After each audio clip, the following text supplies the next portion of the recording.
আমাদের আজকের গল্প হেমেন্দ্র কুমার রায়ের বিচিত্র হত্যাকাণ্ড।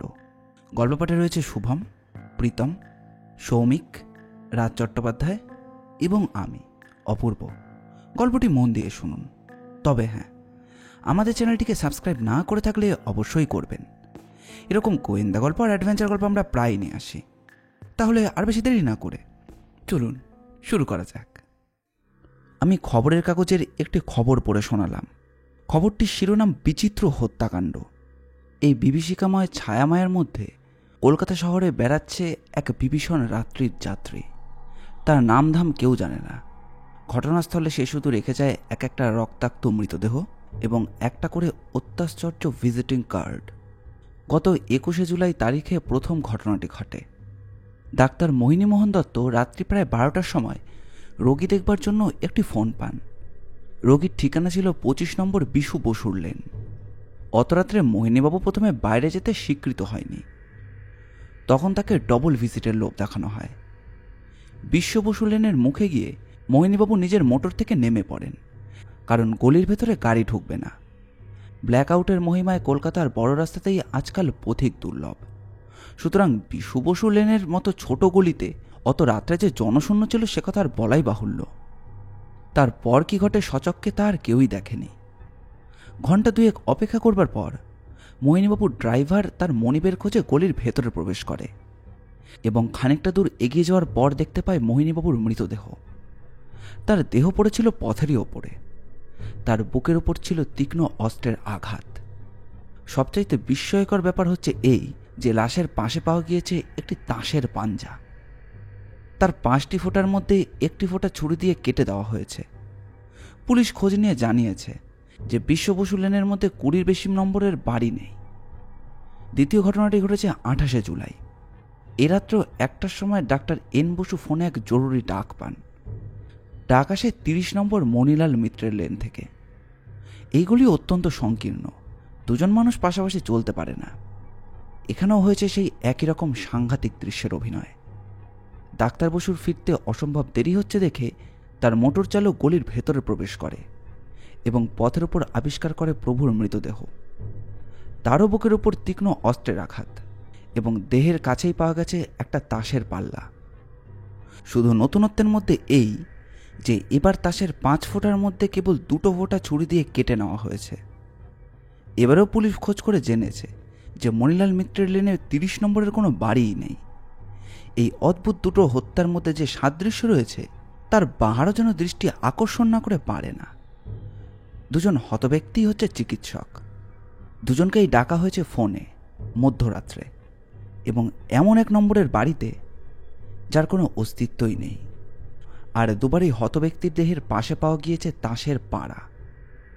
এ যে একটা হত্যাকারীর কীর্তি সে বিষয়ে আর কোনো সন্দেহ নেই। এখন প্রশ্ন হচ্ছে এই যে উপর এই চিকিৎসককে হত্যা করা হলো কেন? পুলিশ তদন্তে জানা গিয়েছে যে ওই হতব্যক্তিদের কোনো শত্রু নেই। তাদের মৃত্যুতে লাভবান হওয়ার সম্ভাবনাও নেই। মৃত ব্যক্তিদের কাছ থেকে কোনো মূল্যবান দ্রব্য বা টাকার ব্যাগও চুরি যায়নি। সুতরাং চুরি বা রাহাজানির কোনো উদ্দেশ্যও এখানে নেই। আরও একটা প্রশ্ন আছে, দুবারে ঘটনাস্থলে তাসের পাল্লা কেন পাওয়া গিয়েছে? প্রথমবারে 1 ফোঁটা ও দ্বিতীয়বারে 2 ফোঁটাই বা কেন কেটে নেওয়া হয়েছে? পুলিশ এসব প্রশ্নের কোনো সদুত্তরই খুঁজে পাচ্ছে না। ইজি চেয়ারে অর্ধশয়ন অবস্থায় শ্রবণ করছিল হেমন্ত। শখের গোয়েন্দা হেমন্তের পরিচয় নতুন করে দেওয়ার কোনো দরকার নেই। এখনও যারা তাকে চেনেন না তারা অন্ধকারে বন্ধু নামের উপন্যাসটি পাঠ করতে পারেন। আমার পড়া শেষ হলো, কিন্তু হেমন্ত কোনো কথাই বলল না, কেবল চোখ দুটোকে মুদে ফেলল। আমি বললাম, কে এই একটু আগে তুমি যে অভিযোগ করছিলে যে খবরের কাগজে নাকি কোনো মনের মতো খবর পাওয়া যায় না, এই ঘটনা দুটোও কি উল্লেখযোগ্য নয়? হেমন্ত চোখ খুলে ধীরে ধীরে বলল, হ্যাঁ উল্লেখযোগ্য, কিন্তু আলোচনাযোগ্য নয়। কেন?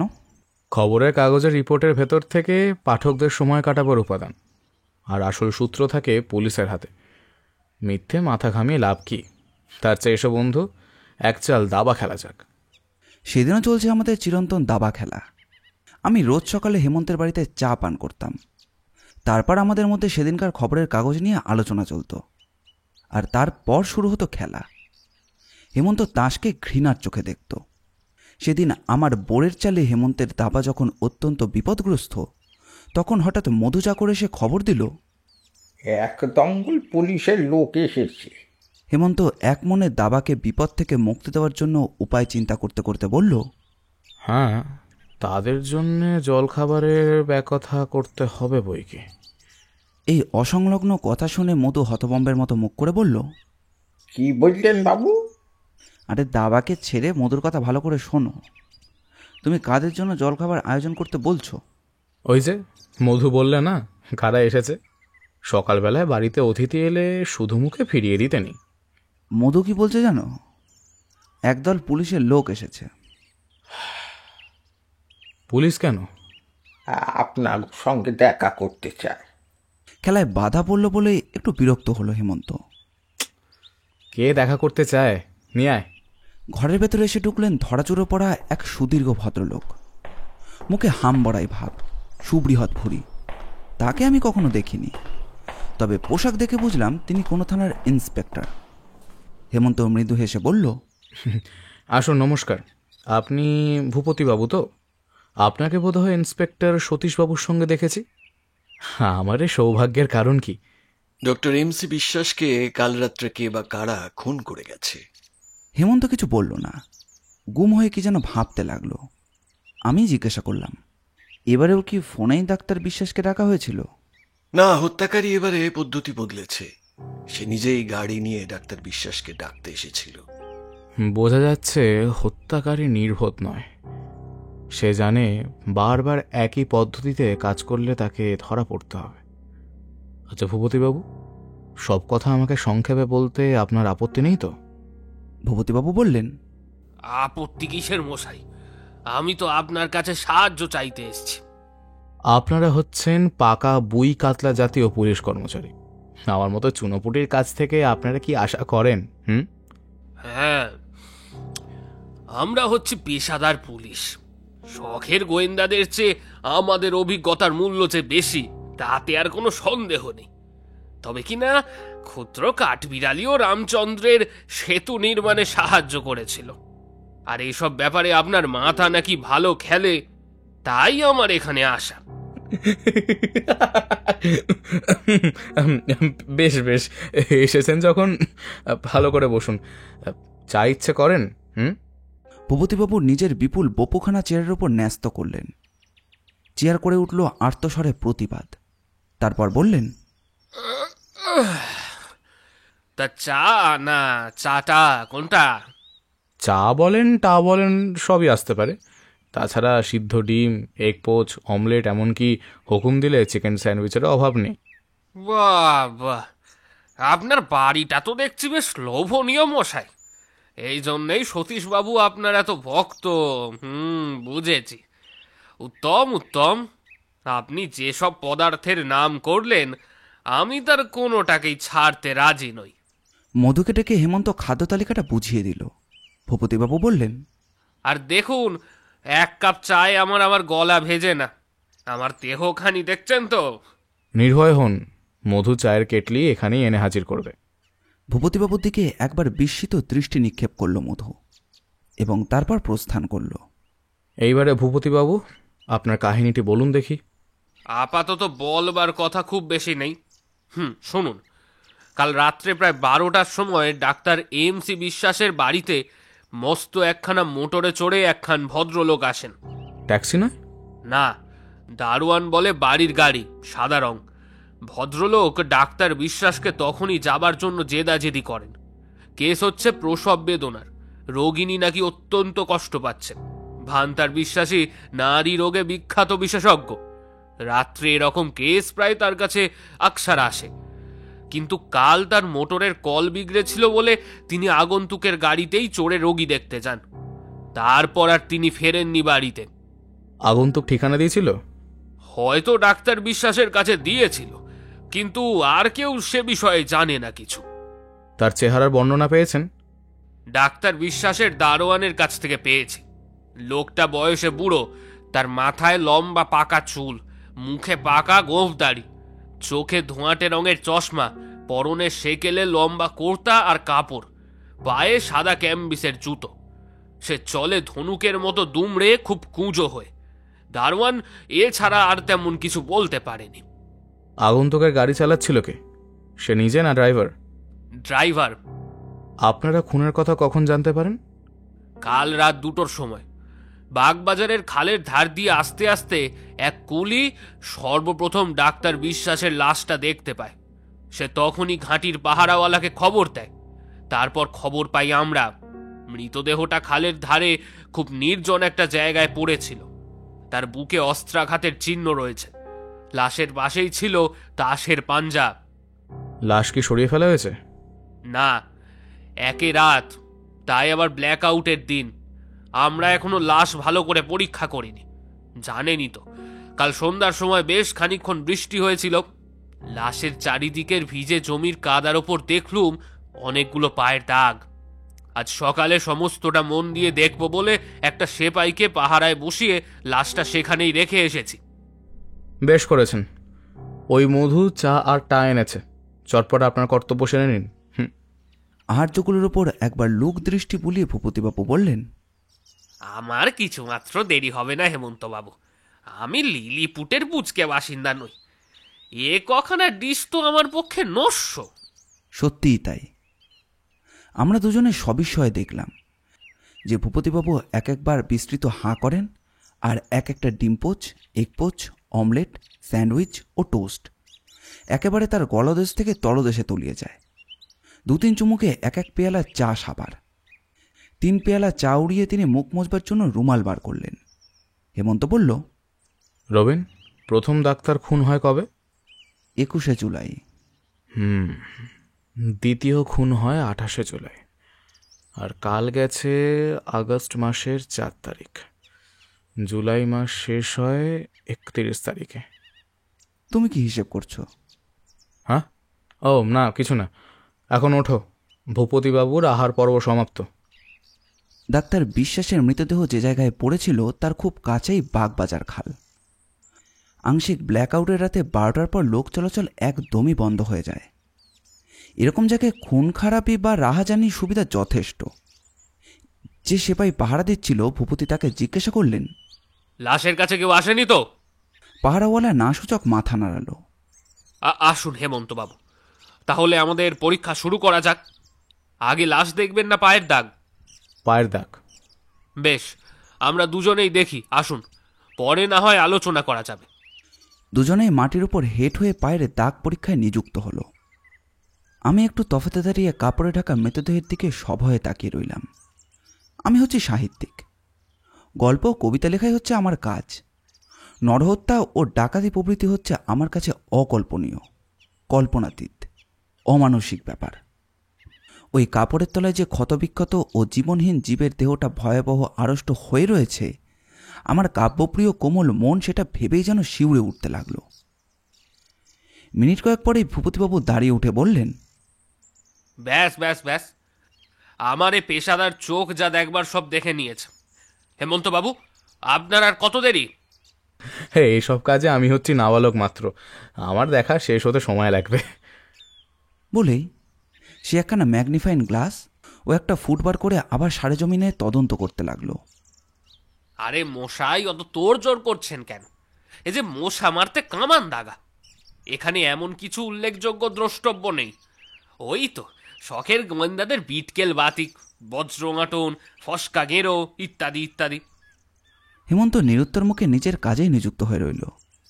শেষটা ভূপতিবাবু যখন রীতিমতো অধীর হয়ে মৃতদেহের দিকে অগ্রসর হয়েছেন, হেমন্ত তখন তার গাত্রোত্থান করে বলল, আপনি এখানে কি দেখেছেন ভূপতিবাবু? যা দেখা যায় আর কি। 3 জোড়া পায়ের দাগ, তার মধ্যে 1 জোড়া খালি পায়ের। মাফ করবেন, ঠিক হলো না।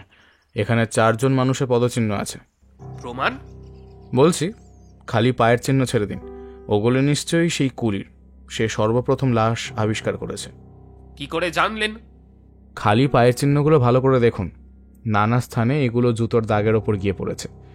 তার কারণ জুতোর মালিকরা এখানে পদচিহ্ন ফেলে চলে যাবার পরেই কুলিটা ঘটনাস্থলে এসেছিল। সে প্রথমে স্বাভাবিকভাবে পা ফেলে এখানে এসে দাঁড়িয়েছিল। তারপর লাশ থেকে সভয়ে দীর্ঘ পদবিক্ষেপ করে প্রাণপণে ছুটে পালায়।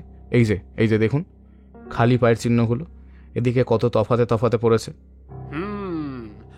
হয়তো আপনার কথাই সত্যি, কিন্তু আর 3জন লোকের পায়ের দাগ কোথায়? ভূপতিবাবু, আমি ফুট দিয়ে মেপে এখানে 3 জোড়া জুতো পরা পায়ের দাগ পেয়েছি।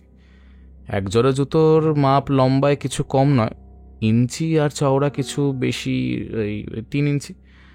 আর 1 জোড়া জুতোর মাপ লম্বায় 9 ইঞ্চি আর চওড়ায় 3.25 ইঞ্চি। হঠাৎ দেখলে এই 2 জোড়া পায়ের দাগ প্রায় একই রকম বলেই মনে হয়। মেপে না দেখলে আমারও ভ্রম হতে পারত। আর 1 জোড়া পায়ের দাগ সম্পর্কে আপনার মত কি? পরে বলছি, আগে দেখা যাক এই 2 জন লোক এখানে এসে কি করছিল। দেখুন, ডান দিক হতে পরস্পরের কাছ থেকে প্রায় 2.5 ফুট তফাতে তফাতে থেকে এরা যে এখানে এসেছে, এই পায়ের দাগগুলো দেখে স্পষ্ট বোঝা যাচ্ছে। এইভাবে আসবার সময় তাদের পদচিহ্নগুলো খুব গভীরভাবে কাদার ভেতরে বসে গিয়েছে। আবার এই উল্টোমুখ পদচিহ্নগুলোর উৎপত্তি হয়েছে তখন তারা যখন এখান থেকে ফিরে গিয়েছে। এই দাগগুলো গভীরও নয়, পরস্পরের কাছ থেকে মাপ করা দূরে দূরেও থাকেন। এ থেকে কি প্রমাণ হয় বলুন? আপনি বলুন না। ওদের পা আসবার সময় এমন গভীরভাবে কাদার ভেতরে বসে গিয়েছিল কেন জানেন? ওরা কোনো ভারী জিনিস বহন করে আনছিল। তার মানে? এক্ষেত্রে ভারী জিনিস মানে আর কি হতে পারে? ডাক্তার বিশ্বাসের মৃতদেহ। তাহলে আপনি কি বলতে চান ডাক্তার বিশ্বাসকে এখানে খুন করা হয়নি? আমার তো সেরকমই সন্দেহই হয়। ভূপতিবাবু তাড়াতাড়ি মৃতদেহের দিকে অগ্রসর হলেন। হেমন্ত তাকে বাধা দিয়ে বলল, পদচিহ্নের ইতিহাস আর একটু বাকি আছে। এখানে চতুর্থ যে ব্যক্তির পায়ের দাগ দেখছি সে কিঞ্চিত অসাধারণ। কিরকম? সে মাথায় অন্তত 6 ফুট উঁচু। সে হয়তো ন্যাটা, অর্থাৎ ডান হাতের কাজ করে বাঁ হাত দিয়ে। পায়ের দাগের ভেতর থেকে আপনি এই অপূর্ব আবিষ্কার করেছেন মশাই। বলেই ভূপতিবাবু হো হো করে হেসে উঠলেন। হেমন্ত কিছুমাত্র বিচলিত না হয়ে বলল, তার হাতে ছিল 1 গাছা মস্ত মোটা লাঠি। আর তার ডান চোখ ছিল কানা, বাঁ গালে ছিল একটা জরল। কি বলেন? না, অতটা বেশি বলতে পারি না। এইবারে যা বলেছি তার ব্যাখ্যা শুনুন। প্রথমত এই পায়ের দাগগুলো লক্ষ্য করে দেখুন। এদের প্রত্যেকটার মাপ কত জানেন? লম্বায় প্রায় 11 ইঞ্চি আর চওড়ায় 4 ইঞ্চিরও বেশি। যার পা এত বড় তার বেটে হওয়া উচিত নয়। দ্বিতীয়ত, প্রত্যেক পদচিহ্নের মাঝখানে কতখানি করে ফাঁক রয়েছে দেখেছেন? রীতিমতো দীর্ঘ লোক ছাড়া কেউ এত তফাতে তফাতে পা ফেলে না। আচ্ছা, এটাও যেন মেনে নিলুম, কিন্তু কি করে জানলেন যে সেটা ন্যাটা আর মোটা লাঠি নিয়ে বেরোয়? খুব সহজেই। ভালো করে দেখলে আপনিও বলতে পারতেন। চেয়ে দেখুন, কাদার ওপরে প্রত্যেক বড় বাঁ পায়ের দিকে একটা করে গোল চিহ্ন দেখতে পাচ্ছেন। ওগুলো হচ্ছে লাঠির দাগ। চিহ্নগুলোর আকার দেখেই বলা যায় লাঠি গাছা বেশ মোটা। ওই পদচিহ্নের অধিকারী যদি আর 5 জনের মতো ডান হাতে লাঠি ধরত, তাহলে মাটিতে লাঠির দাগ পড়তো ডান পায়ের দিকে। এখানে তো পড়েনি বলেই বলছি, হয়তো সে ন্যাটা। ভূপতিবাবু চমৎকৃতভাবে হেমন্তের দিকে তাকিয়ে রইলেন।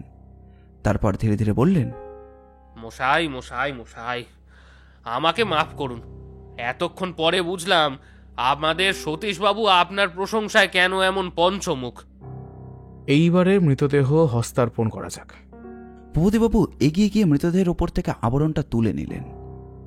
এটি একটি প্রৌঢ় ব্যক্তির মৃতদেহ। যদিও অস্ত্রাঘাতে মৃত্যু হয়েছে, তবুও অনেকক্ষণ আগে মারা পড়েছেন বলে তার মুখে একটা প্রশান্ত ভাব এসে গেছে। হেমন্ত বলল, দেখছেন ভূপতিবাবু, মাটির ওপর কিন্তু রক্তের দাগ নেই। না, এমন হত্যাকাণ্ড হলে মাটির ওপর নিশ্চয়ই রক্তের দাগ থাকত। আপনি ঠিকই অনুমান করেছেন। ভদ্রলোককে মারা হয়েছে অন্য কোথাও, কিন্তু সে জায়গাটা কোথায়? হয়তো গাড়ির ভেতরেই। হতেও পারে, আবার নাও হতে পারে। ডাক্তার বিশ্বাসের বাড়ি কোথায়? কালীঘাটের কাছে। আর এটা হচ্ছে বাগবাজারের খালের ধার। গভীর রাত্রি, রাস্তায় আধা অন্ধকার, পথিক নেই, সুদীর্ঘ পথ, দ্রুতগামী মোটর। হত্যাকারী কাজ সারবার যথেষ্ট সুযোগ পেয়েছিল। তারপর একটি নিরাপদ জায়গা বেছে নিয়ে লাশ ফেলে দিয়ে তারা সরে পড়েছে। অসম্ভব নয়। হেমন্ত এগিয়ে গিয়ে মৃতদেহের দিকে খানিকক্ষণ নীরবে তাকিয়ে রইল। তারপর যেন নিজের মনে মনেই বলল, বুকের ওপরে 2 জায়গায় অস্ত্রের দাগ। কিন্তু কোন অস্ত্র ব্যবহার করা হয়েছে? সব ব্যবচ্ছেদের পরীক্ষায় জানা গিয়েছে এর আগের 2 ডাক্তারেরই হত্যাকাণ্ডে ব্যবহার করা হয়েছে পেন্সিল কাটার ছুরির মতো সরু কোনো অস্ত্র, তবে তার ফলাটা ছুরির চেয়েও বেশি লম্বা। হেমন্ত আঙুল দিয়ে শুকনো রক্তের চাপ সরিয়ে মৃতদেহের ক্ষতস্থানটা পরীক্ষা করতে লাগলো। হ্যাঁ, যে অস্ত্রের আঘাতে ডাক্তার বিশ্বাসের মৃত্যু হয়েছে তারও ফলা পেন্সিল কাটা ছুরির চেয়ে চওড়া নয়। আচ্ছা, আপনি যে বললেন এখানে 3 জোড়া জুতো পরা পায়ের চিহ্ন দেখছেন, তাদের মধ্যে ডাক্তার বিশ্বাসের পায়ের দাগ তো নেই। অসম্ভব। কাপড়ের তলা থেকে মৃতদেহের পা বেরিয়েছিল, আমি আগেই লক্ষ্য করে দেখেছি। ডাক্তার বিশ্বাসের জুতোর তলায় একটুও কাদার চিহ্ন নেই, সুতরাং এখানকার জমির ওপরে তিনি পদার্পণ করেননি। আমার মনে হয় মৃতদেহের ভেতর থেকে আর নতুন কিছু আবিষ্কার করা সম্ভব নয়। আপনি লাশের কাপড় জামা পরীক্ষা করেছেন? হ্যাঁ, কাল রাতেই। পকেটবুক, মানিব্যাগ, সোনার হাতঘড়ি কিছুই হারায়নি। এ হত্যাকাণ্ডের কারণ অর্থ লোভ নয়। তবে মার কেন, এবার লাশ সরিয়ে ফেলতে হুকুম দিই, কি বলেন? হেমন্ত জিজ্ঞাসার কোনো জবাব না দিয়ে নিজের মনে মনেই বলল, মৃতদেহের বুকের ওপরের পাশাপাশি 2টো ক্ষতচিহ্ন। ডাক্তার বিশ্বাস তাহলে নিয়ে হয়তো হত্যাকারীর সঙ্গে 2-1 মুহূর্ত ধস্তাধস্তিও করেছিলেন। কিন্তু ধস্তাধস্তি করেও বাঁচতে পারেননি। হেমন্ত হঠাৎ মৃতদেহের মুষ্টিবদ্ধ ডান হাতখানা তুলে ধরল, আর তারপর জোর করে মুষ্টি খুলে বার করল এক গোছা পাকা চুল। ভূপতিবাবু, এই দেখুন ধস্তাধস্তির ফল। হত্যাকারীর মাথার পাকা চুল? না ভূপতিবাবু, এ হচ্ছে মরা চুল। সে আবার কি? অর্থাৎ পরচুল। হ্যাঁ, ডাক্তার বিশ্বাসের দারোয়ান যে বৃদ্ধকে দেখেছিল খুব সম্ভবত তারই মাথায় আর মুখে ছিল পরচুল। হত্যাকারী হয়তো বয়সী যুবক, আত্মগোপন করবার জন্য সে গিয়েছিল ছদ্মবেশে। পদচিহ্ন দেখে আমি যে সুদীর্ঘ ব্যক্তিকে আবিষ্কার করেছি সেই হয়তো পাকা পরচুল পরে বুড়ো সেরেছিল, আর নিজের দীর্ঘতা লুকাবার জন্যই কুঁজো হয়ে দুমড়ে পড়ে চলাফেরা করছিল। দারোয়ানের আর একটা কথার সঙ্গে আপনার কথা তো মিলছে না। আপনি বলছেন হত্যাকারীর দলে ছিল 3 জন লোক, দারোয়ান বলে গাড়ির ড্রাইভার আর সেই বৃদ্ধ ছাড়া আর কেউ ছিল না। নিশ্চয়ই ছিল, অন্ধকারে দারোয়ান গাড়ির ভেতরটা দেখতে পায়নি। যাক, একটা খুব বড় কথা নয়, সেই তাসের পাঞ্জা এখানে দেখতে পাচ্ছি না কেন? হ্যাঁ, সেখানা কালই আমি নিয়ে গিয়েছি। ভূপতিবাবু, এখানে আমার আর কোনো কর্তব্য নেই, কিন্তু আপনার কিছু কাজ এখনো বাকি আছে। আবার কি কাজ? ওই 3 জোড়া জুতো পরা পদচিহ্নের প্লাস্টারের ছাঁচ তোলবার ব্যবস্থা করুন, পরে কাজে লাগতে পারে। তা নয় করব, কিন্তু আপনি এই হত্যার উদ্দেশ্য কিছু ধরতে পারলেন কি? আমি জাদুকর নই ভূপতিবাবু, এত তাড়াতাড়ি অতটা পারি না। আচ্ছা, নমস্কার, এসো রবিন। এরপর কয়েকদিন কেটে গেল। অদ্ভুত হত্যাকাণ্ডগুলো সম্বন্ধে হেমন্ত আর কোনো কথাই তুলল না। আমিও স্বভাব জানতাম। সে যখন কোনো বিষয়ে গভীর চিন্তা করে এবং সে সম্বন্ধে কোনো স্থির সিদ্ধান্তে এসে পৌঁছতে পারে না, তখন তা নিয়ে কৌতূহলী হয়ে প্রশ্ন করলে সে অত্যন্ত চটে যায়। কাজে আমিও আর কিছু জানবার জন্য আগ্রহ প্রকাশ করলাম না। কিন্তু আমাদের দৈনন্দিন জীবনযাত্রা চলছিল ঠিক একইভাবে। হেমন্ত সম্পূর্ণ সহজভাবেই চা ও টা খেত, খবরের কাগজ নিয়ে আলোচনাও করত, দাবাও খেলত, আমার সঙ্গে বেড়াতেও বেরোতো, নিজের লাইব্রেরিতে বসে বই পড়ত, এমনকি রসায়নগারে ঢুকে নানা পরীক্ষায় নিযুক্তও থাকত। বাইরে থেকে দেখলে কেউই ভাবতে পারত না যে তার মনে চলছে অন্য কোনো ভাবনা, কিন্তু আমি তাকে খুব ভালো করে চিনি। আমি বেশ জানি অন্য কোনো কাজের সঙ্গে তার মস্তিষ্কে সত্যিকারের কোনো যোগ নেই। লোকের চোখের সামনে সে অন্য কাজ করেছে, কিন্তু তার মনের মধ্যে বাস করছে অন্য চিন্তা। যতদিন না সমাধান হবে ততদিন এইভাবেই যাবে, অর্থাৎ যা নিয়ে এত মাথা ঘামাচ্ছে তা নিয়ে কোনোই উচ্চবাচ্য করবে না। এই সময়টা তার প্রকৃতিরও কতকটা পরিবর্তন হতো। স্বভাবত তার প্রকৃতি হলো সরস ও মধুর, কিন্তু কোনো বিষয়ে চিন্তায় নিযুক্ত থাকলে এবং মীমাংসায় উপস্থিত না হতে পারলে সে হয়ে উঠত অত্যন্ত রূঢ়ভাষী এবং কথায় কথায় বাঁধিয়ে দিত রসাতল কাণ্ড। কাজেই তার চিন্তাসূত্র যাতে ছিঁড়ে না যায় সেজন্য আমাকে সর্বদাই সাবধান হয়ে থাকতে হতো। কিন্তু পুলিশের ভূপতিবাবু তো এত শত জানতেন না। তিনি বারবার ফোন করে এবং লোক পাঠিয়ে এবং কখনো কখনো নিজেও আনাগোনা করে হেমন্তকে মহা জ্বালাতন করে তুলতেন। হেমন্ত শেষটা অসুস্থতার ভান করে তার বা তার লোকের সঙ্গে দেখা করত না। আজ কদিন পরে হেমন্তকে বেশ প্রফুল্ল দেখছি। সে 2খানার বদলে 3খানা টোস্ট নিল, ডবল ডিমের অমলেটও চাইল 2বার। তার এই ক্ষুধাবৃত্তি হলো নিশ্চিন্ততার লক্ষণ। আমি ঠাট্টা সুরে বললাম, কি ভায়া, তুমিও কি মহাজন ভূপতিবাবুর পদাঙ্ক অনুসরণ করতে চাও নাকি? অসম্ভব। আমি চেষ্টা করলে হয়তো তোমার মতো সাপ্তাহিক কাগজের কবি হয়ে উঠতে পারি, কিন্তু 1000বার মাথা খুললেও একেবারের জন্য ভূপতিবাবুর মতন উদর পিশাচ হতে পারবো না। চা পানের পর আমাদের খবরের কাগজ পড়া, আর তারপর দাবা খেলার পালা। অভ্যাস মতো আমি দাবার চকে হাত বাড়াতেই হেমন্ত ইজি চেয়ারে চিত হয়ে শুয়ে পড়ে বলল, আজ আর খেলা নয় রবিন, আজ খালি গল্প। ও, আজ যে দেখছি ভারী ফুর্তি। ভূপতিবাবুর কেসটার কোনো কিনারা করতে পেরেছো বুঝি? এরই মধ্যে কিনারা কি? তুমি কি আমাকে অসাধ্য সাধন করতে বলো? নদীতে ঝাঁপ দেওয়ার মানেই কি নদী পার হওয়া? আমি বেশ বুঝতে পারছি পুলিশ জলে ঝাঁপ দিয়েছে। সাঁতার না জানা লোকের মতো কাজেই হাবুডুবু খেয়ে মরছে। আমি একটু আধটু সাঁতার জানি, তাই বড়জোর বলতে পারি যে প্রায় মাঝ নদীতে এসে পড়েছে। কিন্তু কিনারা, নদীর কিনারা এখনো অনেক দূরে ভাই, অনেক দূরে। সাঁতার দিয়ে তুমি মাঝ নদীতে এসে পড়েছো বটে, সে ভালো, কিন্তু তোমার ওই সাঁতার কাহিনী তো আমি শুনতে চাই। এখনো বলবার সময় হয়নি, কারণ নদীর ওপার এখনো চোখে দেখতে পাচ্ছি না। তবে আমার একটা নিরাশার কাহিনী শোনো। আজ আগস্ট মাসের কত তারিখ? 12। আমার কি ধারণা হয়েছিল জানো, আজ খবরের কাগজে কোনো রোমাঞ্চকর খবর ছাপা হবে, কারণ কাল গিয়েছে 11 তারিখ। কিন্তু আমাকে হতাশ হতে হয়েছে। তুমি কিরকম রোমাঞ্চকর খবরের প্রত্যাশা করছিলে? বলবো না, অর্থাৎ বলে বোকা বনবো না। মনে মনে অনেক তোলপাড় করে আমি কতকগুলো সিদ্ধান্তে উপস্থিত হয়েছিলাম, কিন্তু আজ দেখছি তার মধ্যে একটি সিদ্ধান্ত একেবারে বাজে। রবিন, আমার আত্মশ্লাঘায় ঘা লেগেছে। আমার কাছ থেকে তুমি আর কিছু জানতে চাও না। এ মামলায় আমার অন্য সিদ্ধান্তগুলো হয়তো এমনই বাজে হয়ে দাঁড়াবে। আমি প্রকাশ্যে বোকা বলতে ভালোবাসি না।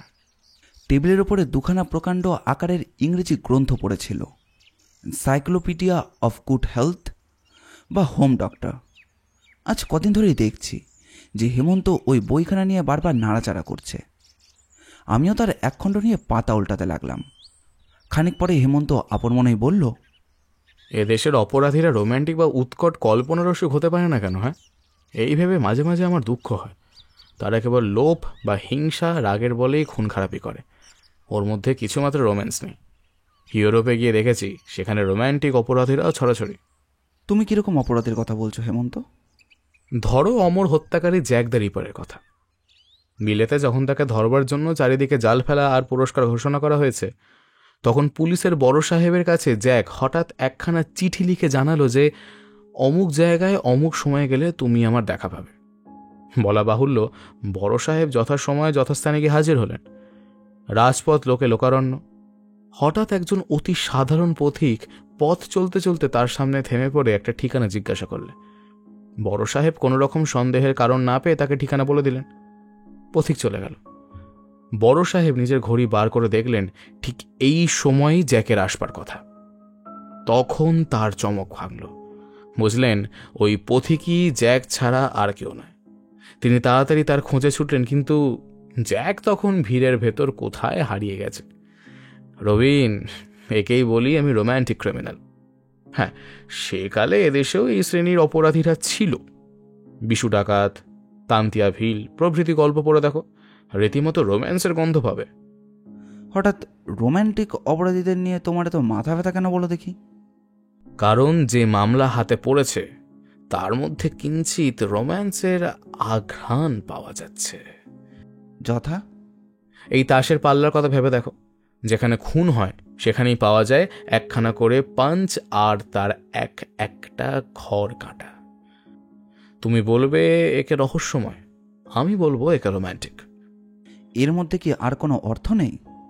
নিশ্চয়ই আছে, খানিক খানিক অনুমান করতে পেরেছি, কিন্তু এখনো রহস্য উদ্ঘাটনের সময় হয়নি। হেমন্ত তার মুখে লাগালো আবার তালাচাপি। আমিও ঝুঁকে পড়লাম কেতাবের দিকে। এভাবেই কেটে গেল 15 মিনিট। তারপর হেমন্ত আবার কথা পারল। যদি এই মামলার একটা কিনারা হয়, তাহলে ওই তাসের পাঞ্জগুলোকে স্মরণীয় করবার জন্য এখানকার পুলিশ কর্তৃপক্ষ কিছুই করবে না। কিন্তু ইউরোপের ধারাই স্বতন্ত্র। ইউরোপে পুলিশ ওই তাসের পাঞ্জা নিয়ে কি করত? মিউজিয়ামে সাজিয়ে রাখত। মিউজিয়ামে? মিউজিয়াম অফ ক্রাইম, অপরাধের জাদুঘর। আমি যখন অপরাধ তত্ত্ব শেখবার জন্য কালাপানি পার হয়েছিলাম, তখন ইংল্যান্ড, ফ্রান্সের আর অস্ট্রিয়ার রাজধানীতে দেখেছিলাম এই রকম সব মিউজিয়াম সাধারণ লোকের জন্য নয়, কেবল পুলিশ বিভাগের জন্য। তাদের মধ্যে সাজানো আছে নানা বিখ্যাত মামলার অসাধারণ আর উল্লেখযোগ্য জিনিস। সেসব দেখলে অপরাধীদের মনোবৃত্তির বিষয়ে কতই শিক্ষা পাওয়া যায়। অনেক জিনিস হয়তো খুবই তুচ্ছ, কিন্তু তাদের পেছনে আছে হয়তো এমন ভয়াবহ ইতিহাস যে শুনলেও সর্বাঙ্গ শীতল হয়ে যায়। মূর্তিমান দুঃস্বপ্নেরও অভাব নেই। লন্ডনে বিখ্যাত পুলিশ কার্যালয়, স্কটল্যান্ডের ইয়ার্ডের জাদুঘরে একটা হলে দেখলুম লম্বা লম্বা অনেকগুলো তাকে সারি সারি সাজানো প্লাস্টারের মানুষের মুখের পর মুখ। যে ইন্সপেক্টর আমাকে সব দেখাচ্ছিলেন তাকে জিজ্ঞাসা করলুম, এসব কাদের মুখ? তিনি অল্প একটু হেসে বললেন, ওদের গলার দিকে তাকিয়ে দেখলে বুঝতে পারবেন। তাকিয়ে দেখলুম প্রত্যেকটা মুখের গলা বেড়ে একটা করে গোল দাগ, যেন কোনো কঠিন বন্ধনই তাদের গলার ভেতর চেপে বসে আছে। ন্যাড়া মাথার কঠোর মুখগুলো আমার পানে তাকিয়ে আছে দৃষ্টিহীন স্থির চোখে। তার সঙ্গে ওই গলার দাগ। আমার বুকের মধ্যে জাগলো বিভীষিকার শিহরণ। কেন হেমন্ত? সেগুলোর প্রত্যেকটা হচ্ছে হত্যাকারীর মুখ।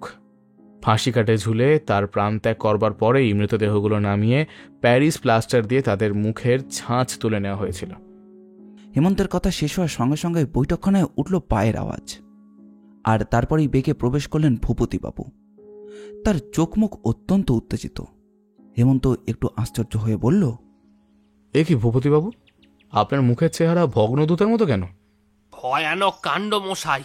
কাল রাত 1টার সময় ডাক্তার সুনীল চৌধুরীর ওপর মারাত্মক আক্রমণ হয়েছিল।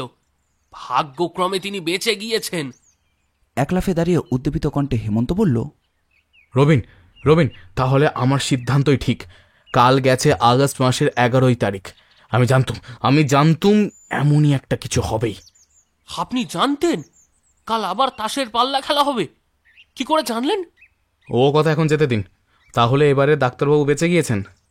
হ্যাঁ, কিন্তু আহত হয়েছেন, যদিও সাংঘাতিকভাবে নয়। আর যে তাকে আক্রমণ করেছিল? পালিয়েছে। কিন্তু কাগজে খবরটা বেরোয়নি তো? তারা এখনো খবর পায়নি।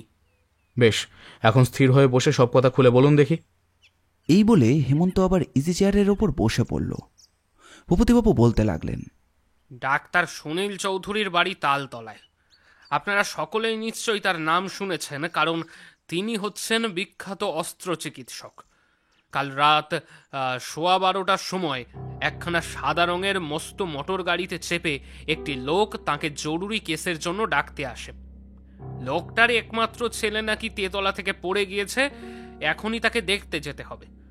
তার চেহারার যে বর্ণনা পেয়েছি তার সবটাই ডাক্তার বিশ্বাসের দারোয়ানের বর্ণনার সঙ্গে অবিকল মিলে যায়। সেই লম্বা ও পাকা চুল, দাড়ি গোঁফ, সেই ধনুকের মতো দুমড়ে পড়া কোল কুঁজো দেহ, চোখে ধোঁয়াটে রঙের চশমা। সুনীলবাবুর পরমায়ু জোর খুব, প্রচুর অর্থ লোভেও তখনই তিনি লোকটার সঙ্গে তার গাড়িতেই যেতে রাজি হননি। গেলে ডাক্তার বিশ্বাসের মতন তাকেও নিশ্চয়ই জ্যান্ত অবস্থায় আর গাড়ির ভেতর থেকে বেরোতে হতো না। তার নারাজ হওয়ার কারণ, যখন তিনি অন্য একটি জরুরি কেস দেখতে যাওয়ার জন্য প্রস্তুত হয়েই ছিলেন, আগন্তুককে তাই তিনি বললেন, আপনার ঠিকানা রেখে যান, এই কেসটা দেখে আমি নিজের গাড়িতেই আপনার ওখানে চলে যাব। অগত্যা আগন্তুক ঠিকানা রেখে গেল 35 নম্বর সুবোধ মজুমদার লেন। ডাক্তার চৌধুরী যখন সুবোধ মজুমদার লেনে গিয়ে পৌঁছালেন তখন রাত বাজে প্রায় 1টা। কোথাও জনমানবের সাড়া নেই। গলির ভেতরটা পাতালের মতো অন্ধকার। আজকালকার নিবু নিবু গ্যাস পোস্টেও যেটুকু আলো দেবার ব্যর্থ চেষ্টা করে, সেখানে তাও ছিল না। আমার বিশ্বাস এ কাজ হত্যাকারীদেরই। কিন্তু ডাক্তার চৌধুরীর কাছে ছিল টর্চ। তিনি গাড়ি থেকে নেমে সেইটে জেলেই গলির মধ্যে প্রবেশ করলেন। গলিটা খানিক পরেই মোড় ফিরে গিয়েছে। ডাক্তার চৌধুরী ঊর্ধ্বমুখে টর্চের আলোতে বাড়ির নম্বর খুঁজতে খুঁজতে যেই সেই মোড়ের কাছে গিয়েছেন, অমনি কে একজন আচমকা বাঘের মতো তাঁর পিঠের ওপর ঝাঁপিয়ে পড়ে প্রায় অবরুদ্ধ তীব্র স্বরে বললে, প্রতিশোধ। তারপর সঙ্গে সঙ্গে তার বুকের ওপর করলে অস্ত্রাঘাত। কিন্তু তিনি এই প্রথম আঘাতটা সামলে গেলেন আশ্চর্য উপায়। তার বুকে ছিল একটি পুরু রূপোর ভারী সিগারেট কেস। আততায়ীর ছুরি বা ছোড়া তার ওপরই বাধা পেয়ে একেবারে ব্যর্থ হয়ে গেল।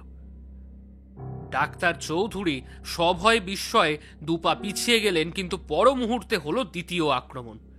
কিন্তু সেবারে অস্ত্র এসে পড়ল তার বাম হাতের ওপরে। সঙ্গে সঙ্গে তিনি আর্তচিৎকার করে উঠে আততায়ীকে করলেন সজোরে এক পদাঘাত। অন্ধকারে একটা ভারী দেহের পতন শব্দ হলো। তারপরই তিনি শুনলেন 2-3 জন লোক যেন বেগে ছুটে গলির ভেতর দিক দিয়ে পালিয়ে যাচ্ছে। মারামারির সময় তার হাতের টর্চটা মাটির ওপরে ঠিকরে পড়ে গিয়েছিল, তাই সেটা জ্বালিয়ে তিনি শত্রুদের দেখবার সুযোগও পেলেন না। এদিকে তার চিৎকার শুনে গলির বাসিন্দারা জেগে নিচে নেমে এলো। আলো জেলে তন্ন তন্ন করে চারিদিকে খোঁজা হলো, কিন্তু আক্রমণকারীরা তখন একেবারেই অদৃশ্য হয়েছে। সেই খোঁজাখুঁজির সময় দেখা গেল ঘটনাস্থলে পড়ে রয়েছে একখানা তাসের পাঞ্জা, আর তার 4টে ফোঁটা কেটে বের করে নেওয়া হয়েছে। বলা বাহুল্য, সুবোধ মজুমদার লেনে 35 নম্বর বাড়ি খুঁজে পাওয়া যায়নি। আমি বললুম, রাখে কৃষ্ণ তো মারে কে, একটা তুচ্ছ সিগারেট কেস করলে ডাক্তারবাবুর প্রাণ রক্ষা। তখন ভূপতিবাবু বললেন, আর একটা লক্ষ্য করার বিষয় হচ্ছে, এবারে ডাক্তার চৌধুরী প্রাণে মরেননি, কিন্তু তবু পাওয়া গিয়েছে তাসের পাঞ্জা। ওর জন্য বিস্মিত হওয়া দরকার নেই। হত্যাকারী নিশ্চয়ই আগে থাকতে তাসের পাল্লার ফোঁটা কেটে প্রস্তুত হয়ে আসে, আর হত্যাকাণ্ডের আগেই সেখানা ঘটনাস্থলে নিক্ষেপ করে। কিন্তু এমন আজগুবি কাণ্ড তো কখনো শুনিনি বাবু। করবি তো মানুষ খুন, তার সঙ্গে আবার তাস খেলা কেন? আর এই পাঞ্জার ফোঁটাগুলো কেটে নেওয়ার অর্থই বা কি? হত্যাকারীর উদ্দেশ্য বুঝতে পারলেই এর অর্থ বুঝতে দেরি হবে না। উদ্দেশ্য? উদ্দেশ্য, হ্যাঁ, হত্যাকারীদের উদ্দেশ্য আমি ঠিক ধরে ফেলেছি। তাই নাকি? তা নয় তো কি, হত্যাকারীদের উদ্দেশ্য বুঝে বুঝে মাথার চুল পাকিয়ে ফেললুম মশাই। তা না পারলে কি আর আমাদের কাজ চলে? ব্যাপারটা কি জানেন, এই খুনে বেটাদের পেছনে আছে একদল হাতুড়ে ডাক্তার। পাশ করা ডাক্তারদের জন্য তাদের অন্য একেবারে মারা যেতে বসেছে, সেই দেখেই তারা এই ষড়যন্ত্রের সৃষ্টি করেছে। একদল গুন্ডা ভাড়া করেছে পাশ করা ডাক্তারদের একে একে সরাবার জন্য। উদ্দেশ্য তো বুঝেইছি হেমন্তবাবু, কিন্তু এই তাসের পাঞ্জার মানেটা বুঝতে পারছি না। আমি দেখলাম হেমন্তের চোখ ও ঠোঁট ঠেলে বেরিয়ে আসতে চাইছে যেন দুর্জয়ের হাসির উচ্ছ্বাস, কিন্তু তাড়াতাড়ি মুখের উচ্ছ্বাসকে দমন করে সে উঠে পড়ল। তারপর পাঞ্জাবিটা পড়তে পড়তে বলল, ভূপতিবাবু, দয়া করে আমাকে এখনই একবার ডাক্তার চৌধুরীর কাছে নিয়ে যেতে পারবেন কি? তার পারবো না কেন? হেমন্ত আমাকেও সঙ্গী হওয়ার জন্য ইঙ্গিত করল। ডক্টর সুনীল চৌধুরী একখানা কৌচের উপর বসেছিলেন। তার বয়স 40-এর কম হবে না, বেশ বলিষ্ঠ দেহ, বাম হাতের উপরে ব্যান্ডেজ। তার সামনে দুখানি আসনে হেমন্ত ও ভূপতিবাবু, সব পেছনে আমি। সুনীলবাবু নিজের মুখে হেমন্তের কাল্য কাহিনী আরও একবার শ্রবণ করল, কিন্তু নতুন কোনো তথ্য পাওয়া গেল না। হেমন্ত জিজ্ঞাসা করল, মিস্টার চৌধুরী, আক্রমণকারী যে ছোড়া মারবার আগে প্রতিশোধ কথাটি উচ্চারণ করেছিল, এ বিষয়ে আপনার কোনো সন্দেহ নেই তো? মনে রাখবেন, কেবল এই প্রশ্ন করবার জন্যই আমি আপনাকে বিরক্ত করতে এসেছি। তাই যদি হয় তাহলে বলুন দেখি মিস্টার চৌধুরী, আপনার এমন শত্রু কে থাকতে পারে যে আপনার প্রাণ বধ করতে চায়? আমার অমন কোনো শত্রু আছে বলে আমি তো বিশ্বাস করি না। না, তাহলে তাকে চিনবটা কেমন করে বলুন? তার চোখ দেখলেও যদি বা কিন্তু ধরা যেত, কিন্তু সে উপায়ও তো নেই। ধোঁয়াটে রঙের চশমা আড়ালে তার চোখ দুটো ছিল প্রায় অদৃশ্য। তবে একটা কথা বলতে পারি, সে বৃদ্ধের দেহ মেঁকে দুমড়ে পড়েছিল বটে, কিন্তু সোজা হয়ে দাঁড়ালে মাথায় সে বোধহয় 6 ফুটের কম উঁচু হবে না। ধন্যি হেমন্তবাবু, ধন্যি। পায়ের দাগ দেখে আপনি তো ঠিকই আঁচ করেছিলেন মশাই। সেই লোকটার হাতে ছিল একগাছা মোটা লাঠি। আরে আরে, হেমন্তবাবুর সঙ্গে এও যে মিলে যাচ্ছে। মিস্টার চৌধুরী, আপনি লোকটার আর কিছু বিশেষত্ব লক্ষ্য করেছিলেন? হ্যাঁ, সে লাঠি নেয় বাঁ হাতে। যাক, এতটা যখন করেছেন তখন আমার আর কোনো অভিযোগ নেই। ভূপতিবাবু বাহাদুরি দেখাবার সুযোগ পেলে কিন্তু ছাড়বার নন। গর্বিত স্বরে বললেন, আবার বলি হেমন্তবাবু, আমরা হচ্ছে গিয়ে পেশাদার পুলিশের লোক, উচ্চা কাজ করা আমার কাছে পাবেন না। ঠিক সেই সময় ঘরের ভেতরে যে যুবকটি প্রবেশ করল তাকে আমি ও হেমন্ত দুজনেই খুব ভালো করে চিনি। সে হচ্ছে মোহনলাল। 10ম শ্রেণী থেকে 1ম শ্রেণী পর্যন্ত সে আমাদের স্কুলের সহপাঠী ছিল। তারপর আমরা ভর্তি হই প্রেসিডেন্সি কলেজে, আর সে যায় বিদ্যাসাগর কলেজে। আজ থেকে প্রায় 9-10 বছর পর এই প্রথম তার সঙ্গে আমাদের আলাপ। মোহনলাল আমাদের দেখেই চিনতে পারল। বিস্মিত আনন্দে ছুটে এসে বলল, এ কি রবিন, হেমন্ত, এতকাল পরে দেখা, তোমরা এখানে যে? তারপর ধরাচড়ে পড়া ভূপতিবাবুকে দেখে বলল, ও হ্যাঁ, শুনেছি বটে, হেমন্ত আজকাল মস্ত বড় ডিটেকটিভ হয়েছে। আমিও শুনেছি তুমিও বড় কম মস্ত বড় অ্যাটর্নি হওনি। বেশ, বেশ ভাই, বেশ, স্বীকার করা গেল আমরা দুজনেই মস্ত বড় হয়েছি। তারপর তারপর কেমন আছো বলো দেখি? রবিন, তুমিও ভালো তো? দুজনেই মানলাম যে আমরা কেউই মন্দ নেই। হেমন্ত বলল, কিন্তু তোমাকে এখানে দেখতে পাবো বলে তো আশা করিনি। ব্যাপার কি, কারোর অসুখ বিসুখ হয়েছে নাকি? না, আমি এসেছি মিস্টার চৌধুরীর খবর নিতে। কালোর মাথার উপর দিয়ে যে বিপদের ঝড় বয়ে গেছে, হ্যাঁ সেটা শুনেই না ছুটে এসেছি। আমার স্বর্গীয় স্ত্রী ওরই চিকিৎসাধীন ছিলেন কিনা। মোহনলাল, তোমার স্ত্রী মারা গিয়েছে শুনে অত্যন্ত দুঃখিত হলাম। শুনেছিলাম তুমি ঈশানপুরের বিখ্যাত দানশীল জমিদার পরমানন্দ চৌধুরীর একমাত্র কন্যাকে বিয়ে করেছিলে। একমাত্র কন্যা না রবিন, একমাত্র সন্তান। তাকে হারিয়ে আমার শ্বশুরমশাই যে অবস্থা হয়েছে দেখলে দুঃখে প্রাণ গলে যায়। আজ 3 মাস হলেও আমার স্ত্রী গত হয়েছেন। মিস্টার চৌধুরী তাকে ঠিক নিজের মেয়ের মতো যত্ন নিয়ে চিকিৎসা করেছেন। ওর কাছে আমার কৃতজ্ঞতার ঋণ কখনো শোধ হবে না। ডক্টর চৌধুরী দুঃখিতভাবে বললেন, কিন্তু আমার সমস্ত যত্ন চেষ্টা ব্যর্থ হয়েছে, তাকে আমি বাঁচাতে পারিনি। না না, তার জন্য আপনি দায়ী নন। ভগবানের মারকে বাধা দিতে পারে। সকলে আমার অদৃষ্ট। ভূপতিবাবু গাত্রোত্থান করে বললেন, আচ্ছা, আপনারা আলাপ করুন, আমি বিদায় হই। আমার এখন অনেক কাজ আছে। নমস্কার। আপনি এখন কেমন আছেন? বড় বেশি আঘাত লেগেছে কি?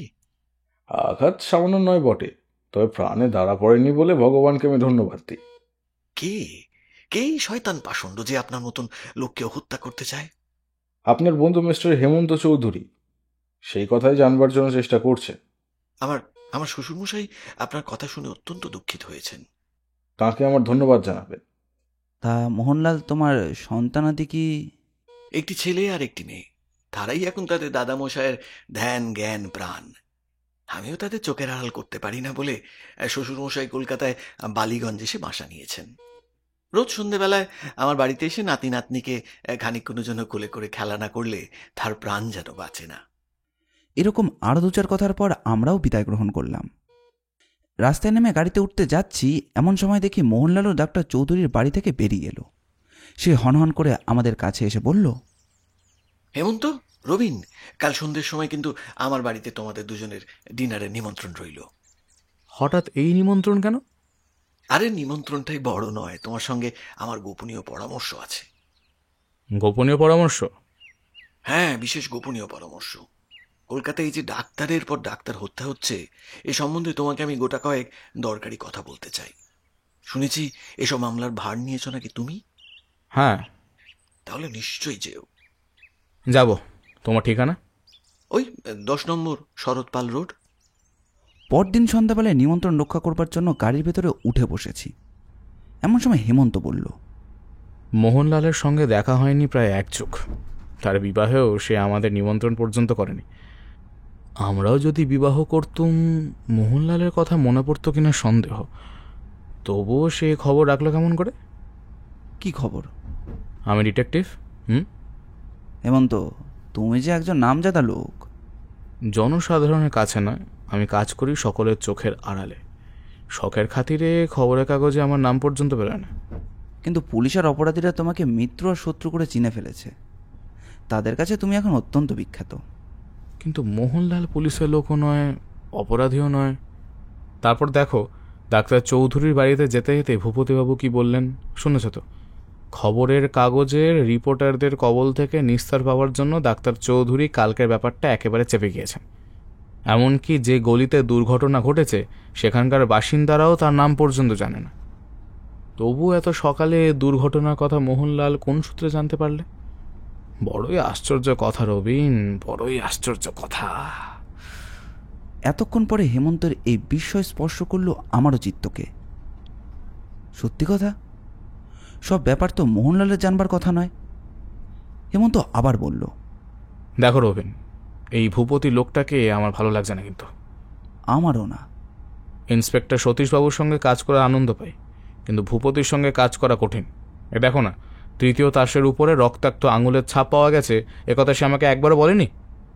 বলল তো, ভুলে গেছো? শোনো, কেন এত বড় কথা পুলিশের লোক ভোলে না, কখনোই ভুলতে পারে না। তবে ইচ্ছে করে চেপে গেছে, ভেবেছিল এই এক প্রমাণেই করবে কেল্লাফতে, সবাইকে দেখাবে। আমি পারলুম না, কিন্তু সে নিজে করলে খুনিকে গ্রেপ্তার। তবে সে তোমার সাহায্য নিতে এসেছে কেন? বাধ্য হয়ে, নিশ্চয়ই সতীশবাবুর কথায়।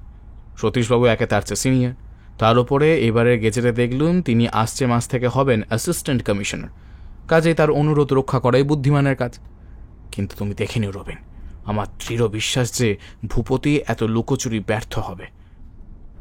ভারতবর্ষের কোথাও এই তাসের আঙুলের ছাপের জোড়া পাওয়া যাবে না, অর্থাৎ ভূপতি প্রমাণ করতে পারবে না যে কোনো জানাশোনা দাগী অপরাধী এই সব ডাক্তারকে খুন করছে। তোমার এমন দৃঢ় বিশ্বাসের কারণ কি? তুমি কি কোনো মীমাংসা এসে উপস্থিত হয়েছ? তা হয়েছে বই কি, নানা প্রমাণের মাঝখানে আমি যে সূত্র গেঁথে চলেছি তা যে কমজোরি নয়, এটা বুঝতে আমার বাকি নেই। গতকাল 11 তারিখে কোনো দুর্ঘটনা ঘটেনি বলে আজ সকালেই নিরাশায় আমার মন ভরে গিয়েছিল, একথা তুমি জানো। ভেবেছিলাম আমার সব ধারণাই বুঝি ব্যর্থ হয়ে গেল। তারপরেই ভূপতির মুখে যখন কালকে দুর্ঘটনার কথা শুনলুম, তখন আমার গভীর নিরাশার মধ্যে জ্বলল ফের আশার বাতি। বলো কি হেমন্ত, তুমি সত্যের সন্ধান পেয়েছো? পেয়েছি। কে এই অপরাধী? তার নাম এখনো জানি না। তার নাম ঠিকানা জেনেছো তো? হ্যাঁ। কোথায় কোথায়? অন্ধকারে। তুমি আমার সঙ্গে ঠাট্টা করছো? না, সত্যি কথা বলছি। তাহলে তুমি অপরাধীর নাম বা ঠিকানা কিছুই জানো না? না। তবে এতটা আশার কারণ কি? মানুষ যে আশাবাদী, আশাই যে তার জীবনের সবচেয়ে বড় সম্বল। কিন্তু তোমার আশায় যদি ছাই পড়ে? ভয় নেই, তখন আমি কাঁদব না। কিন্তু শত্রু তো হাসবে। হাসতে দাও বন্ধু, হাসতে দাও। শত্রুকে যে হাসাতে পারে তার জীবন সার্থক। ভূপতিকে আমার ভালো লাগে না, কিন্তু তুমি হচ্ছ অসহনীয়। ভায়া হে, অসহনীয় হওয়া শ্রেষ্ঠত্বের লক্ষণ। তপ্ত সূর্য অসহনীয়, কিন্তু মানুষ তবু তাকে কিন্তু ভালোবাসে। এও জানি বন্ধু, যতই অসহনীয় হই তুমিও আমাকে ভালোবাসতে ছাড়বে না। যাগো সব কথা, এই আমি শরৎ পাল রোডে এসে পড়েছি। এখন খুঁজে দেখতে হবে আমাদের ডিনার অপেক্ষা করছে কোন বাড়িতে। মোহনলালের বাড়িতে গিয়ে মোহনলালের দেখা পেলাম না। আমাদের অভ্যর্থনা করলেন এক গৌরবর্ণ দীর্ঘদেহী ভদ্রলোক। তার পরনের খদ্দরের মোটা চাদর, জামা ও কাপড়, গোফদারি কামানো। বললেন, এসো বাবা, ভেতরে এসো। তোমাদের পরিচয় আমি শুনেছি। মোহনলাল আমার জামাই, সুতরাং তোমরাও আমার ছেলের মতনই। সবিস্ময়ে তার মুখের দিকে তাকালাম। ইনি ঈশানপুরের ধনকুবের জমিদার পরমানন্দ চৌধুরী। বাংলাদেশের কত হাসপাতাল, কত বিদ্যালয়, কত অনাথ আশ্রম, কত দুর্ভিক্ষপীড়িত বন্যাগ্রস্ত জেলা, এর অবারিত ধনভাণ্ডার থেকে কত লক্ষ টাকা যে সাহায্য লাভ করেছে তার হিসেব কেউই জানে না। পরম শ্রদ্ধা ভরে আমরা দুজনেই নত হয়ে তাকে প্রণাম করলাম। আমাদের আশীর্বাদ করে তিনি বললেন, বৈঠকখানায় বসবে এসো। মক্কেলের এক জরুরি কাজে মোহনলালকে হঠাৎ বেরোতে হয়েছে। সে এসে পড়ল বলি। যদিও বুড়ো হয়েছি, তবু মোহনলাল যতক্ষণ না আসে আমি তোমাদের ভার গ্রহণ করতে পারব। এসো এসো। নিজেকে বুড়ো বলে পরিচয় দিলেন বটে, কিন্তু তাকে দেখাচ্ছিল 40 বছরের সবল ব্যক্তির মতো। অবশ্য তার পরে শুনেছিলাম তার বয়স নাকি 50 পার হয়েছে। বৈঠকখানায় গিয়ে ঢুকলাম। একেবারে আধুনিক কায়দায় সাজানো গোছানো ঘরটি। যেমন আলোর বাহার, তেমনি ছবির বাহার, আর সেই সঙ্গে সোফা, কৌচ ও কার্পেটের বাহার। আমাদের সোফা কৌচের ওপর আসন গ্রহণ করতে বলে পরমানন্দবাবু নিজে গিয়ে বসে পড়লেন কার্পেটের ওপর, আসন পিড়ি হয়ে। হেমেন্দ্র কৌচের ওপর বসতে গিয়েও দাঁড়িয়ে উঠল। তারপর ব্যস্তভাবে বলল, ও কি, আপনি বসবেন ওখানে? আর বাবা, আপনার বলতে সবাই যখন ছিল তখন আমিও ছিলাম বিলাসী ফুলবাবু। এখন সবাই আমাকে ছেড়ে দিয়েছে, তাই আমিও ছেড়ে দিয়েছি সমস্ত শখের বাহুল্য। আজ আমার শ্রেষ্ঠ আসন হচ্ছে ধরণী আসন, শ্রেষ্ঠ আহার হচ্ছে হবিষ্যান্ন, শ্রেষ্ঠ চিন্তা হচ্ছে পরকালের চিন্তা, বুঝলে? আমরাও কার্পেটেই বসবো। আমরা দুজনেই তার সামনে কার্পেটের ওপরে আসন গ্রহণ করলাম। তিনি আপত্তি করলেন না, বললেন, একালের ছেলেরা এখনো বয়োবৃদ্ধদের সম্মান ভোলেনি দেখে বেশ খুশি হলুম। তার সঙ্গে নানা প্রসঙ্গ নিয়ে আলোচনা হলো খানিকক্ষণ। যদিও তিনি গম্ভীর, প্রায় 2-1 ঘন্টার মধ্যে তার মুখে একবারও দেখলাম না সামান্য হাসির আভাস। পরমানন্দবাবু যেন মূর্তিমান বিষাদ। কথায় কথায় তিনি তার স্বর্গীয় কন্যার প্রসঙ্গ কয়েকবার তুলে ধরলেন। বললেন, সংসারে আমার শেষ বন্ধন ছিল ওই মেয়েটি, তাকেও আমি হারালুম। আমার মতন অভাগা আর কেউ নেই। 2টি শিশু নাতি নাতনি আছে বটে, কিন্তু তাদের ভরসা আর রাখি না। ওই শিবরাত্রির সলতে 2টি জ্বলতে জ্বলতেই যেন চোখ বুঝতে পারি, এখনই আমার একমাত্র কামনা। এমন সময় মোহনলাল এসে হাজির। তাকে দেখেই পরমানন্দবাবু উঠে দাঁড়িয়ে বললেন, এই তোমাদের বন্ধু এলো, আমার পালাও ফুরলো। না, এখন উপরে উঠে বসো, তোমাদের পাশে। আমাকে কি আর মানায় বাবা, এই যে শুক্লপক্ষ আর কৃষ্ণপক্ষ। তিনি সশব্দে চলে গেলেন। মোহনলাল কাচুমাচু মুখে বলল, ভাই, আমি ছিলুম না বলে তোমরা। থাক, তুমি যা বলতে চাও বুঝেছি। আগে কিছু চায়ের ফরমাশ করো দেখি। ভৃত্যকে চা আনার হুকুম দিয়ে মোহনলাল বলল, তা আমার শ্বশুরমশাইয়ের সঙ্গে আলাপ হলো? আমরা তো আলাপ করতেই চেয়েছিলাম, কিন্তু ওর মন তো দেখলাম বিলাপে ভরা। হ্যাঁ, উনি নিজেও সেটা বোঝেন, তাই সমাজে মেলামেশা ছেড়ে দিয়েছেন। কিন্তু চমৎকার চিত্তাকর্ষক লোক। ওর অবর্তমানে ঈশানপুরে জমিদারির মালিক হবে কে? জমিদারির অস্থাবর সম্পত্তির মালিক হবে আমার ছেলে, কিন্তু নগদ টাকা কড়ির সমস্তই উনি ওই সাধারণ সৎকার্যে দান করে যেতে চান। এর মধ্যে উইলও নাকি হয়ে গেছে। এমন সাধুপুরুষ একালে আর দেখা যায় না। এইবার কাজের কথা হোক, আমার সঙ্গে তোমার কি পরামর্শ আছে? মোহনলালের মুখের ওপর একটা কালো ছায়া নেমে এলো। একটু চুপ করে থেকে সে বলল, ঠিক পরামর্শ নয় ভাই, একটা কারণে আমি বড় বিস্মিত হয়েছি। কারণটা শুনি। তাহলে একটু গোড়া থেকেই বলতে হয়। কাল তোমাকে বলেছি আমার স্ত্রীর মৃত্যু হয়েছে আজ 3 মাস হয়ে গেল। তার আগে প্রায় 1.5 বছর ধরে উনি রোগ ভোগ করেছেন, আর গোড়া থেকে শেষ পর্যন্ত ছিলেন ডাক্তার সুনীল চৌধুরীর চিকিৎসাধীনে। অসুখটা কি? অ্যালোপ্যাথরা বলেছেন ক্যান্সার, কবিরাজরা বলেছেন অন্য রোগ। রোগ কিছুতেই কমছে না দেখে মিস্টার চৌধুরী আর 4 জন বড় বড় ডাক্তার এনে একদিন পরামর্শ করলেন। পরামর্শে স্থির হলো অস্ত্র চিকিৎসার দরকার। আমি আর বিশেষ করে আমার শ্বশুরমশাই ছিলুম অস্ত্র চিকিৎসার বিরুদ্ধে, কিন্তু ডাক্তাররা এমন ভয় দেখালেন যে শেষটা আমরাও বাধ্য হয়ে মত দিলাম। অস্ত্র চিকিৎসার 3 দিন পরে আমার স্ত্রীর মৃত্যু হয়। অত্যন্ত দুঃখের কথা, কিন্তু এই বিষয় নিয়ে আর এখন আলোচনা করে লাভ নেই। জানি, কিন্তু আমার স্ত্রীর মৃত্যু নিয়ে আলোচনা করবার জন্য আমি তোমাকে ডাকিনি। তবে কলকাতায় ডাক্তারের পর ডাক্তার হত্যা হচ্ছে, আর তুমি হচ্ছ এই রহস্যময় মামলার প্রধান পরামর্শদাতা। কে তোমাকে বললে?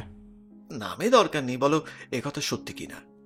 হ্যাঁ, 3 জন ডাক্তার মারা পড়েছেন। 4র্থ ডাক্তার মিস্টার চৌধুরী মারা যেতে যেতে বেঁচে গিয়েছেন। আক্রান্ত হতে বাকি আছেন আর একজন মাত্র। গম্ভীর স্বরে হেমন্ত বলল। আমি সবিস্ময়ে হেমন্তর মুখের দিকে তাকিয়ে রইলাম। এই কথা তো সে আমার কাছেও প্রকাশ করেনি। চমকে উঠে বিবর্ণ মুখে মোহনলাল বলল, একথা তুমিও জানো? জানি। আমার স্ত্রীর জন্য ডাক্তারদের যে পরামর্শ সভা বসেছিল তাতে কোন কোন চিকিৎসক ছিলেন জানো? Doctor Mohini Mohan Dutta, doctor N Basu, doctor MC Biswas, doctor Sunil Chowdhury আর ডক্টর সন্তোষ কুমার সেন। তুমি দেখছো হেমন্ত, সেদিন যারা আমার বাড়িতে হাজির ছিলেন আক্রমণ হয়েছে কেবল তাদের ওপরই, বাকি একজন ছাড়া। কিন্তু কে বলতে পারে কবে তারও মাথায় পড়বে খাঁড়া? হত্যাকারীর দৃষ্টি কবে যে সন্তোষবাবুর ওপরে পড়বে সেটা আমার অজানা নেই। ভাই, এই আমার গুপ্ত কথা। আমি এই রহস্যের কারণ বুঝতে পারছি না। দিনরাত খালি এই কথা ভাবছি, অথচ কারুর কাছে কিছু প্রকাশ করতেও সাহস পাচ্ছি না। তুমি তুমি এর কোনো সদুত্তর দিতে পারবে? সেটা আমার সাধ্যের বাইরে। অথচ অথচ তুমি এত কথা জানো।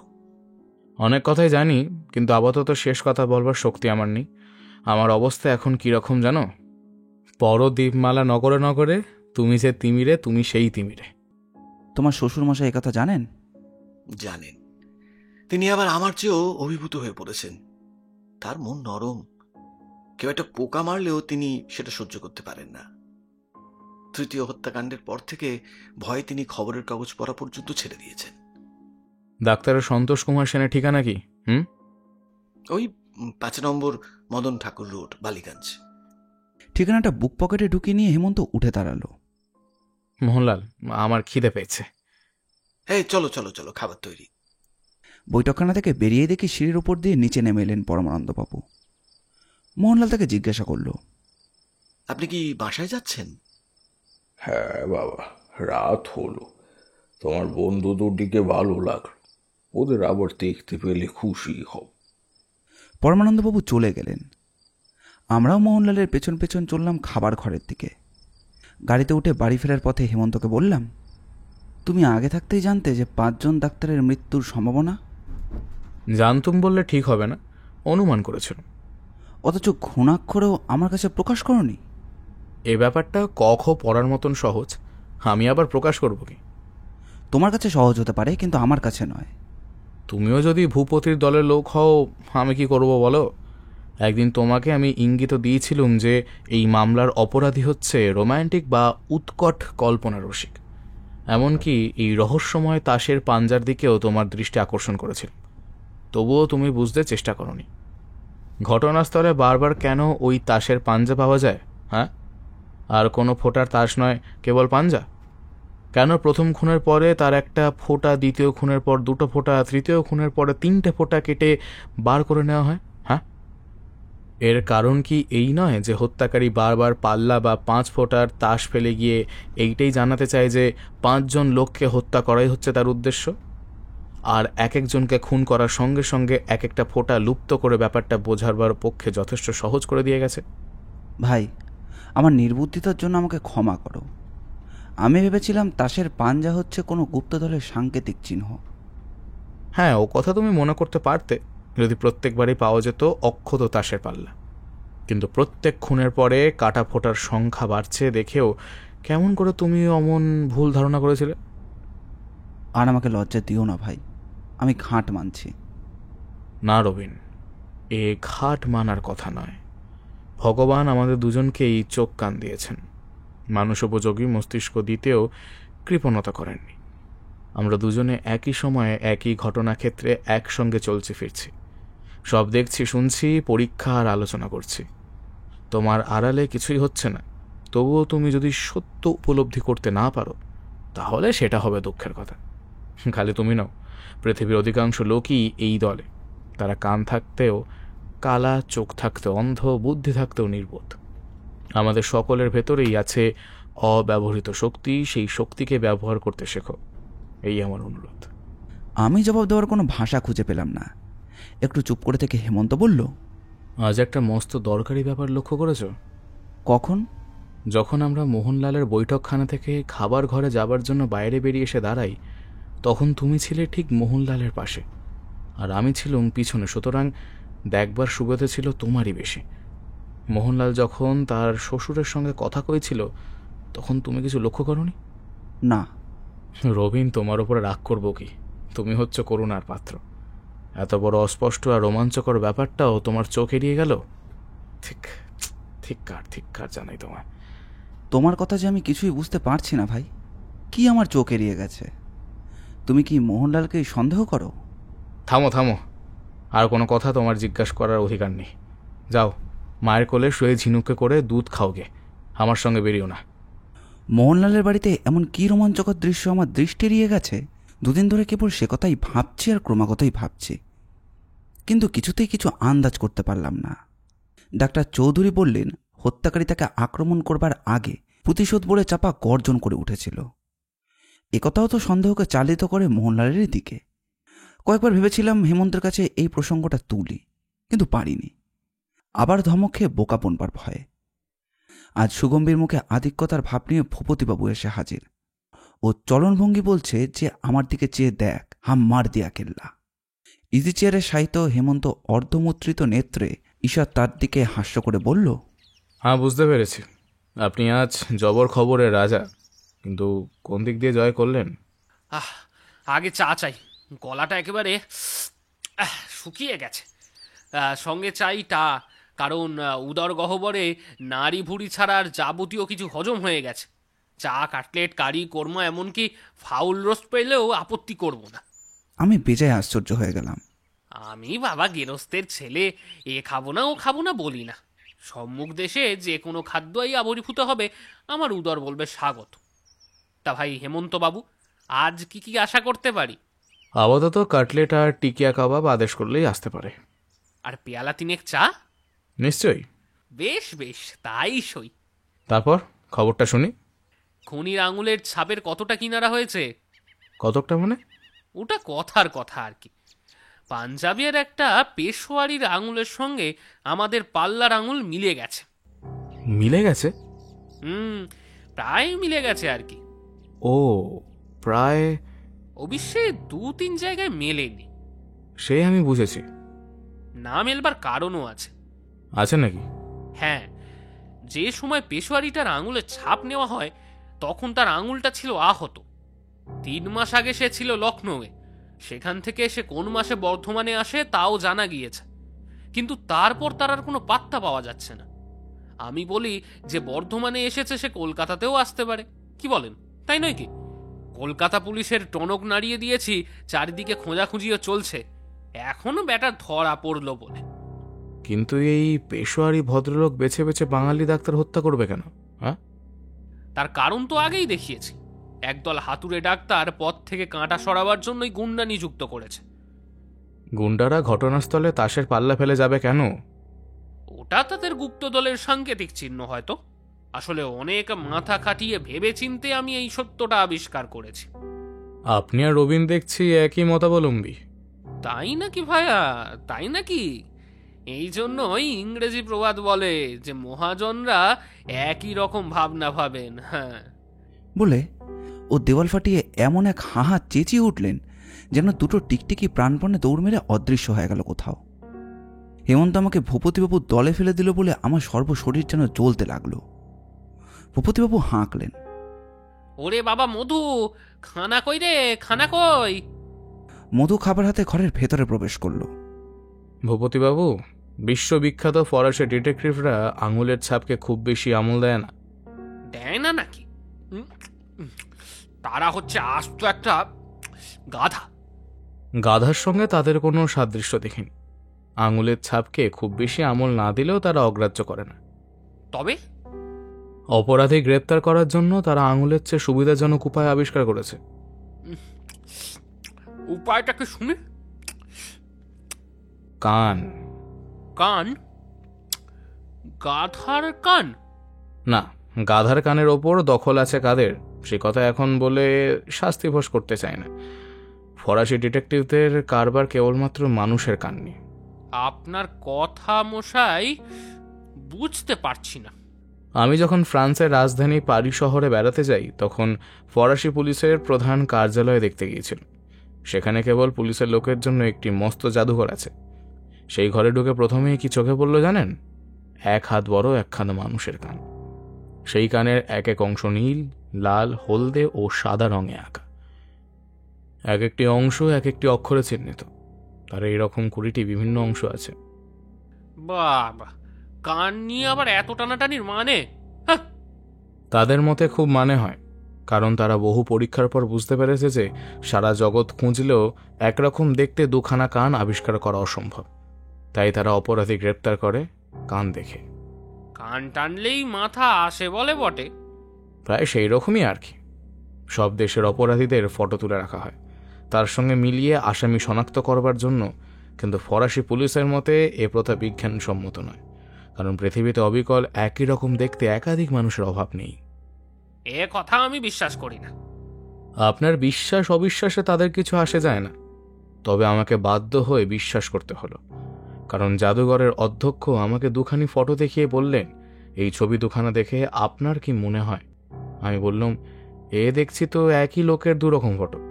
তিনি বললেন, না, এ দুখানা মোটেই একজন লোকের ফটো নয়। দেখছেন প্রকৃতি কিরকম অবিবেচক। তিনি দুজন মানুষ পৃথিবীতে পাঠিয়ে দেন, কিন্তু তাদের মুখ দেখতে অবিকল একরকম। এতে আমাদের অর্থাৎ গোয়েন্দাদের কতটা বিপদে পড়তে হলো বলুন দেখি।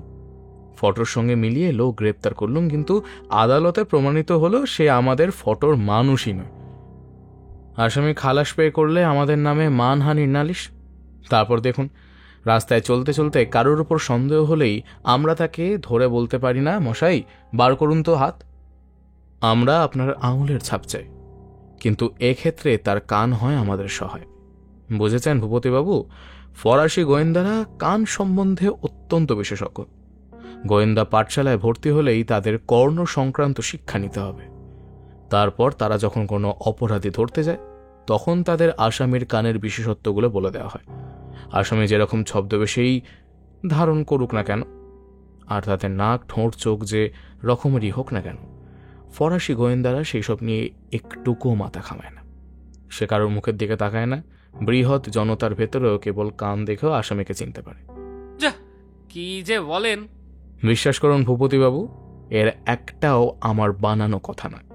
আমি সচক্ষে যা দেখেছি, সকর্ণে যা শুনেছি, তাই আপনাকে বললাম। ভূপতিবাবু কি বিশ্বাস করলেন জানি না, কিন্তু আর কোনো প্রতিবাদ করলেন না। একটু পরেই তিনি বিদায় নিলেন। হেমন্ত অনেকক্ষণ গম্ভীর হয়ে কি যেন ভাবল, তারপর বলল, রবিন, ভূপতি ওই পেশোয়ারির কথা বলে আমার মন খারাপ করে দিয়ে গেল। ওর কথা যদি সত্যি হয়, তাহলে এতদিন ধরে যা গড়ে আসছে সমস্তটাই ভেঙে পড়ে যাবে তাসের বাড়ির মতো। ভূপতির কাছে আমারও হবে বিষম পরাজয়। দিনরাত তুমি একই ভাবনা নিয়ে বড় মাথা ঘামাচ্ছ। চলো, মনকে ছুটি দেওয়ার জন্য আজ একটু বেরিয়ে আসি। মন্দ কথা নয়, কিন্তু কোথায় যাই বলো দেখি? অনেকদিন পরে শিশির ভাদুরী আবার আলমগীরের ভূমিকায় নামবে, সেখানে গেলে কিরকম হয়? মন্দ কথা নয়। খুনির পরচুলার চেয়ে শিশির ভাদুরীর পরচুলা ঢের বেশি নিরাপদ। ভাদুরীর জয় হোক। সে রাত্রে থিয়েটার ভাঙল প্রায় রাত 1টার সময়। অভিনয় দেখতে দেখতেই শুনতে পেলাম যে ঝমঝম করে বৃষ্টি পড়ছে। রাস্তায় বেরিয়ে দেখি 1 হাঁটু জল। হেমন্তের বাড়ির আগেই হলো মোটর অচল। হাঁটুর ওপর কাপড় তুলে হেমন্ত বাড়ির সামনে এগিয়ে বললাম, তুমি তো নিজের রাস্তা না এলে, এখন আমার উপায়? কেন? তুমিও আমার শয্যায় অংশগ্রহণ করবে, চলো না। অগত্যা তার প্রস্তাবে সায় দিলাম। দোতলায় হেমন্তের শয়নগৃহ। বাইরে থেকে দরজার শিকল খুলে দরজার ভেতরে ঢুকে হেমন্ত চিৎকার করে এক লাফ মেরে বাইরে এসে পড়ল। আমি চমকে উঠলাম। কি এমন করলে? দুহাতে বুক চেপে হেমন্ত ছুটে নামতে নামতে বলল, পালিয়ে এসো, পালিয়ে এসো। হতভম্বের মতো আমিও তার পেছন পেছন ছুটে নেমে এলাম নিচে। নিচে দালানে বসে হেমন্ত খক খক করে ভয়ানক কাঁচতে লাগলো। কিছুই বুঝতে পারলাম না, আড়ষ্ট হয়ে দাঁড়িয়ে রইলাম। মনের ভেতর প্রশ্ন জাগতে লাগলো যে তার শোবার ঘরে কি রয়েছে। আমরা নিচে পালিয়েই বা এলাম কার ভয়ে? আর হেমন্ত ওরকম ছটফটি বা করছে কেন? খানিকক্ষণ পরে সে একটু সুস্থ হলো। ভগবান রক্ষা করেছেন, আর একটু হলে প্রাণে মারা পড়তে হতো। কি বলছো তুমি? ক্লোরিন। সে আবার কি? বিষাক্ত গ্যাস। তোমার ঘরে? হ্যাঁ, আমার ঘরে।